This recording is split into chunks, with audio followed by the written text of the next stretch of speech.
प्यारे बच्चों, जय हिंद। नवीं कक्षा में कार्यपत्रक 62 आज हिंदी विषय में हम ललित द्वारा लिखे वाक्य की पुनरावृत्ति करेंगे। बच्चों, हमने पिछले कार्यपत्रकों में ये जाना कि कश्मीरी भाषा की लोकप्रिय संत कवयित्री ललित की काव्य शैली को वाक्य कहते हैं। हम जिस तरह से वो लिखती हैं उसे वाक्य कहते हैं। इन्होंने अपने वाक्यों के माध्यम से उस समय समाज में व्याप्त धार्मिक आडंबरों का खुलकर विरोध किया है और मनुष्य के द्वारा ईश्वर की प्राप्ति के लिए जो प्रयास किए जाते हैं, पूजा पाठ, इस सब पर भी बड़ा कड़ा प्रहार किया है। यहाँ कड़ा प्रहार करने से ये तात्पर्य नहीं कि वे नहीं चाहती कि कोई पूजा पाठ करे, लेकिन वो धार्मिक आडंबर नहीं चाहती। बच्चों, हर समाज में, चाहे वो हमारे देश का हो या किसी अन्य देश का, हर समाज में कोई ना कोई बुराई अवश्य होती है जो उस समाज को आगे बढ़ने से रोकती है। तो इस प्रकार की बुराइयों को दूर करना साहित्यकारों का काम तो है ही, चाहे वो अपने लेख के द्वारा, चाहे कविता, कहानी, गद्यांश, संस्मरण या फिर कविताओं के द्वारा बताएं। तो इस कार्यपत्रक में हम पढ़ेंगे कि ललित जो संत कवयित्री है, जिस प्रकार संत कवयित्री मीरा थी, मीराबाई है ना, मीराबाई का प्रसिद्ध भजन पढ़ा होगा आपने, मेरे तो गिरिधर गोपाल दूसरो न कोई रे, है ना। तो वो कृष्ण भक्त थी। तो ऐसे ही ये संत कवयित्री हैं और ये हमको बता रही हैं इस वाक्य में हर स्थान पर भगवान ही रहता है, इसलिए ये भेद मत करो कि ये हिंदू के देवता का स्थान है, ये मुसलमान के देवता का स्थान है।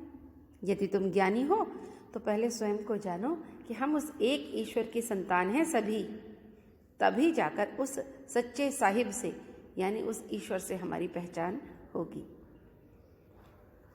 थल थल में बसता है शिव ही, यानी स्थल स्थल, जगह जगह पर ईश्वर ही बसता है। यहाँ शिव से तात्पर्य उनका केवल शिव शंकर की तरफ नहीं है इशारा, यहाँ से उनका तात्पर्य है ईश्वर, एक प्रभु। जल थल में, थल थल में शिव ही बसता है, भेद न कर क्या हिंदू मुसलमान।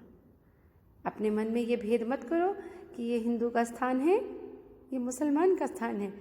ज्ञानी हो तो खुद को जानो, ज्ञानी है तो स्वयं को जान, यही है साहिब से पहचान।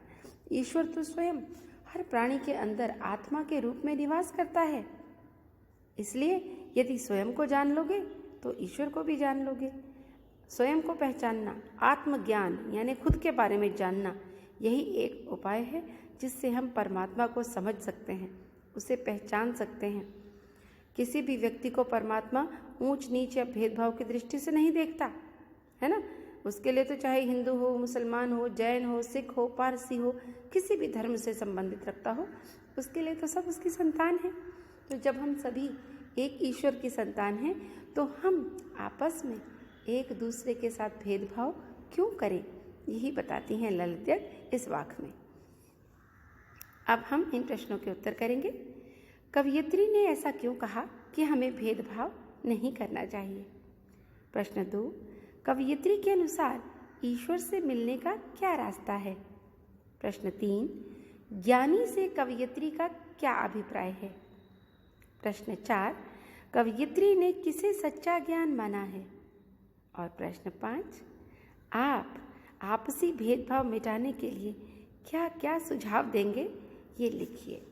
ये बहुत ही ज़रूरी प्रश्न है आज हमारे समाज में कि हम आपसी भेदभाव को मिटाने के लिए मिलकर क्या क्या प्रयास करें। तो आप उनके सुझाव भी इसमें लिखेंगे। मुझे उम्मीद है कि आपको ये समझ में आया होगा वाक्य।